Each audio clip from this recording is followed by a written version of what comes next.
All right, we are back with nervous tissue. Where we left off, we had just hit threshold.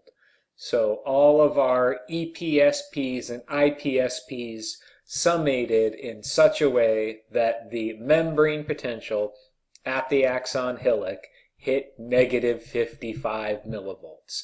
This is what generates an action potential or nerve impulse that is going to travel down the axon and ultimately cause the release of neurotransmitter out the other end here.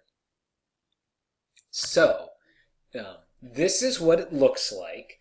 The first thing you want to know is that this is caused by two different voltage-gated channels.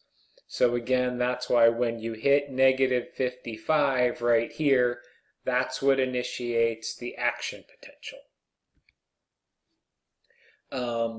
This slide is in here from when I didn't used to cover ligand-gated versus voltage-gated channels in, I can't speak, the muscle chapter, so it's a little bit redundant. But still, right, recall that your resting membrane potential, let me get a darker color, right, is usually negative on the inside. And then let's say this is the axon hillock, and somewhere over here there's a whole bunch of EPSPs happening. So sodium is rushing in. Here comes our friend sodium. Now all of this becomes positive instead of negative, and when it's positive, this channel is going to open and ions are going to pass through it. Depending on what ion we're talking about, it might go out, it might come in, and that's what's going to cause the difference. All right, so then, before we go into the nitty-gritty of it, we just want to differentiate our action potentials from our postsynaptic potentials, which were graded potentials. Action potentials are not graded, which means they're all or nothing. So you either get an action potential that looks like this, or you get no action potential. They always have the same magnitude, they're always this high, and same direction, meaning it's always depolarization past zero and then repolarization. So they always reach the same peak. And they do not diminish over time or distance. Here's how that works, or what that looks like.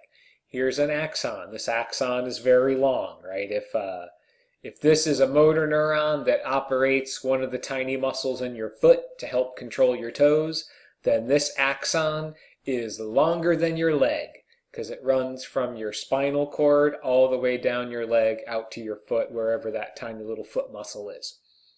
So action potential starts here. It looks like that. A certain amount of time later, it's here. It still looks like that. So we've covered both time and distance, and the action potential still looks the same. When it gets here, however much time it takes it to cover that distance, it still looks the same. And when it gets to the axon terminal, however much time it's taken to cover whatever the distance, it still looks the same. So this is what we mean by it does not diminish over time or distance. And why or how that is, we will get into once we understand how it works. Why it works the way it does will make a little bit more sense. And here we're going to go into way more detail than we did on action potentials in the muscle cells. So hopefully it'll make more sense than it did in muscles. So the action potential is generated by two different ion channels. As we said before, they are voltage gated. So it's voltage gated or fast voltage gated sodium channels and slow voltage gated potassium channels. The fast and slow is fast to open and slow to open. It doesn't refer to how quickly ions flow through the channels. It has to do with how quickly those two channels respond to the threshold voltage. So they're both activated at the same time. When that section of the membrane hits threshold, it's just the sodium channels are going to open first, then the potassium channels. The other thing we want to remember about them is that they are embedded the entire way down the axon and all through the axon terminal. So now we are going to go over the details of how this action potential is generated. So starting at rest, prior to the generation of an action potential, you are at -70 resting membrane potential. All of the voltage-gated channels are closed. Something is going to happen to get you to threshold. Once you hit threshold, the first thing that's going to happen is your fast voltage-gated sodium channels are going to open. And because, like all cells, there's more sodium outside the neuron than inside the neuron, sodium is going to enter the cell. So now you have positive charge entering the cell. The inside of the membrane is going to become more positive, and you get this rising depolarization phase of the action potential. Then the sodium channels are going to close.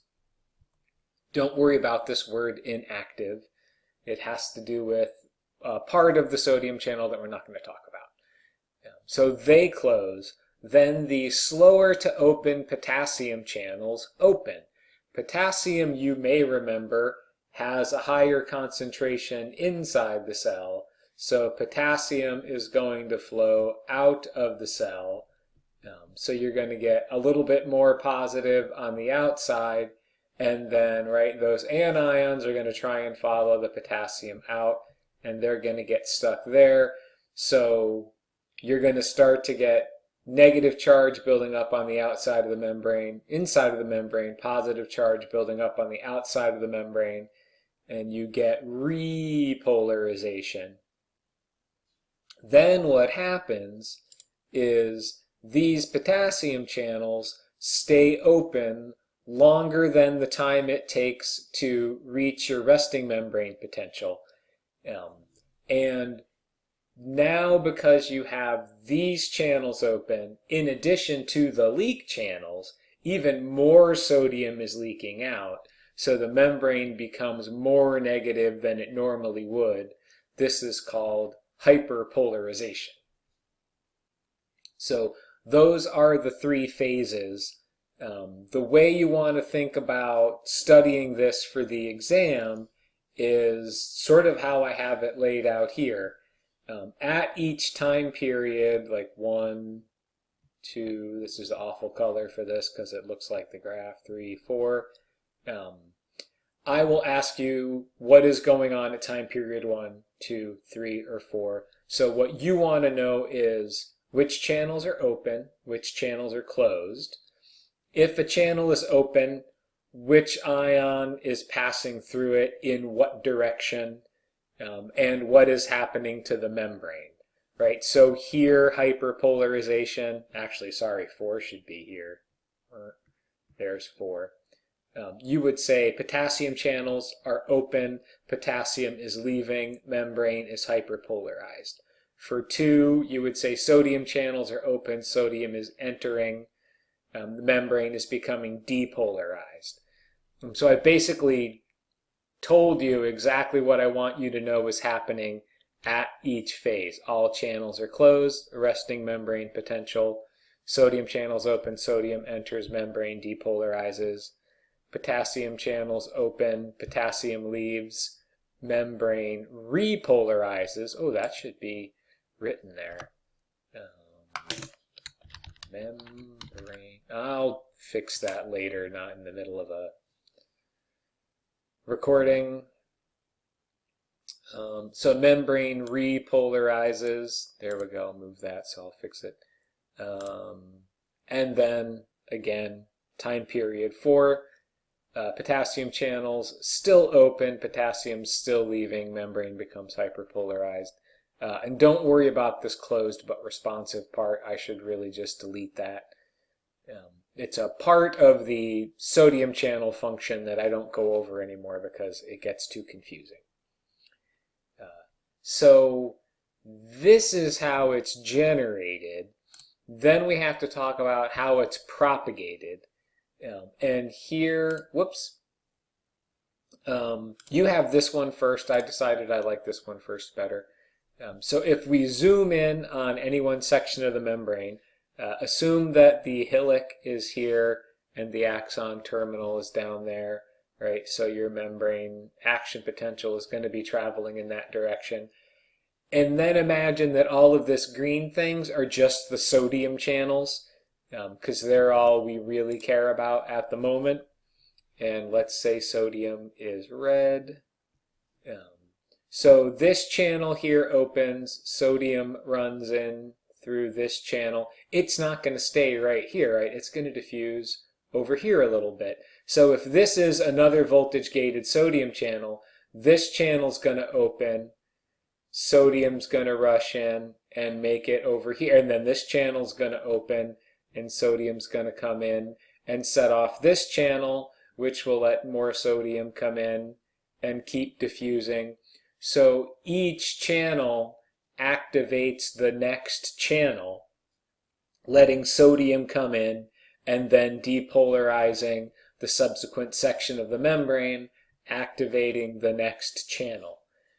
And because you have channels the whole way down the axon, and I should even put like one or two of them over here, right? They're also in the axon terminal.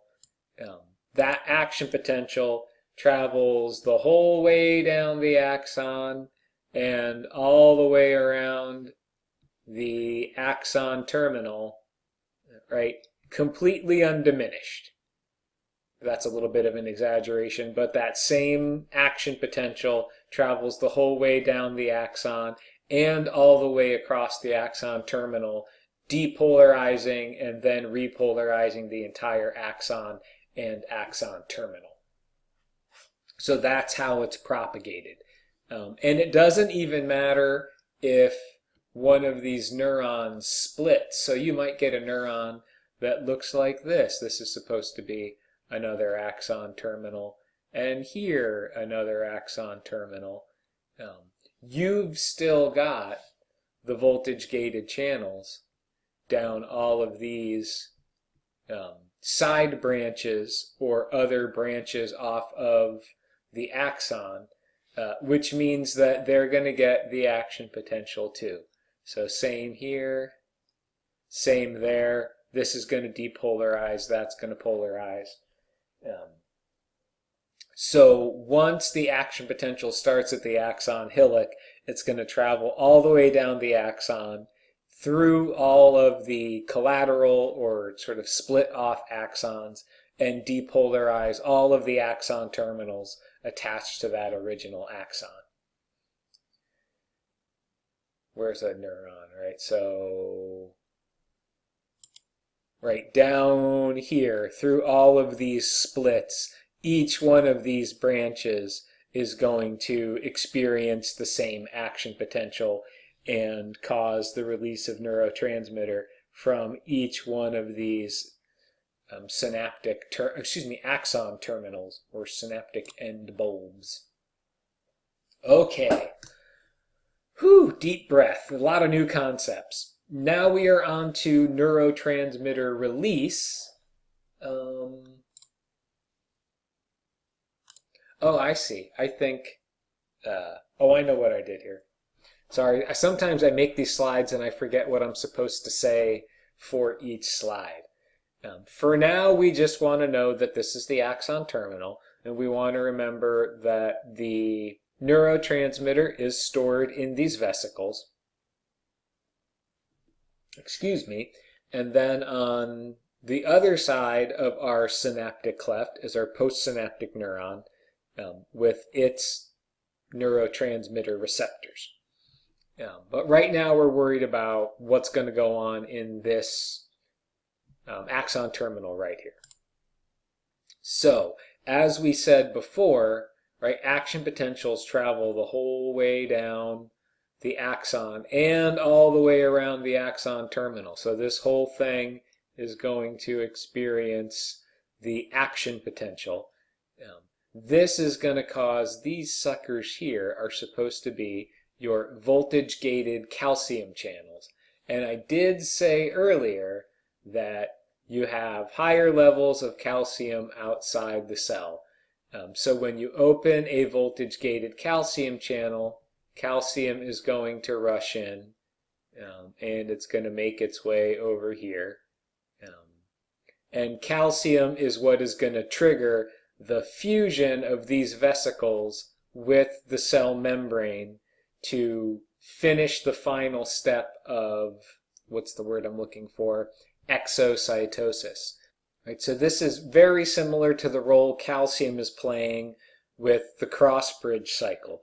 Only now what you want to imagine, and the book doesn't do a good job of demonstrating this, your synaptic vesicles are actually stored, some of them, sitting right up against the membrane, sort of docked to the membrane through a number of different proteins. And so just like there was troponin that could sense the presence of calcium and cause a change in tropomyosin, there are proteins embedded in the vesicle that can sense calcium and cause the vesicle to fuse with the membrane and open up like it did here. So it's very similar to the way muscles work, is that calcium binds to machinery and sets that machinery in motion. In this case, the machinery is proteins that cause or facilitate the fusion of these vesicles with the cell membrane. And so that's what you want to know, is those steps right there. Then you do not want, if we go back, this neurotransmitter hanging out in the synapse all the time. For the most part, nervous signals are short-term. So you just send a signal through the circuit and then you want the circuit to stop. So you don't want this neurotransmitter hanging out longer than it takes to pass the signal from the presynaptic neuron to the postsynaptic neuron. So there has to be a way to clear the neurotransmitter from the synapse. As we saw with acetylcholine, it can be degraded by enzymes like acetylcholine esterase. I did mention that astrocytes can vacuum neurotransmitter out of the synaptic cleft, and sometimes there are pumps in the axon terminal itself that vacuum the neurotransmitter out of the synaptic cleft, and some of it just diffuses away. And a lot of times it's a combination of two or more of these things that causes the clearing of neurotransmitter from the synapse. Moving right along, and we're almost towards the end now. We're just going to learn about a few of the neurotransmitters and learn how to classify them. We are going to classify them by their structure and by their function. You'll see it gets a little funky when we get to function, but funk can be fun. So first up are the different chemical classes of neurotransmitter. First up is acetylcholine, which is in a class by itself. There is no other neurotransmitter that is chemically similar to acetylcholine. If you remember before, we said it's an acetyl group plus choline, and it's acetylcholine esterase that breaks them up. An ester bond is a bond where oxygen is connecting two parts of a molecule together. So this is the ester bond, and what acetylcholine esterase does is break that ester bond, and then you have choline plus an acetyl group. So at any rate, acetylcholine is in its own category. Then you have biogenic amines. They are called amines because they are all they are all derived from amino acids. So they look similar to amino acids. So here is the Well, actually, tyrosine is an amino acid too. So phenylalanine and tyrosine are amino acids. They can be altered to make dopamine, adrenaline, and noradrenaline. So those are all your biogenic amines. As it says here, dopamine, norepinephrine, and epinephrine. Oh, as well as serotonin. I forgot about that. Then you have amino acids that in their original amino acid state function as neurotransmitters. GABA is my favorite because I just like to say GABA. I also like to say gamma aminobutyric acid just because it's fun. And then you have glycine, aspartate, and glutamate, or aspartic acid and glutamic acid, that also function as neurotransmitters. So just recognize those as amino acid neurotransmitters. Then endorphins are a whole class of neurotransmitter, and they are great big complicated molecules. And we'll just leave it at that. They do, as it says here, these are your body's natural opiates, which naturally reduce pain.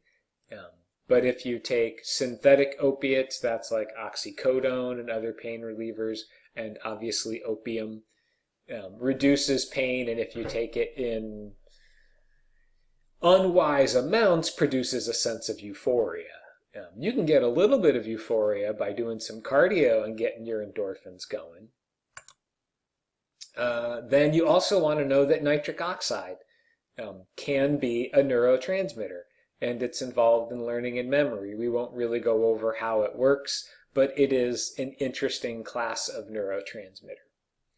So those are the structural classes. Then we have functional classification, and here's where things get weird.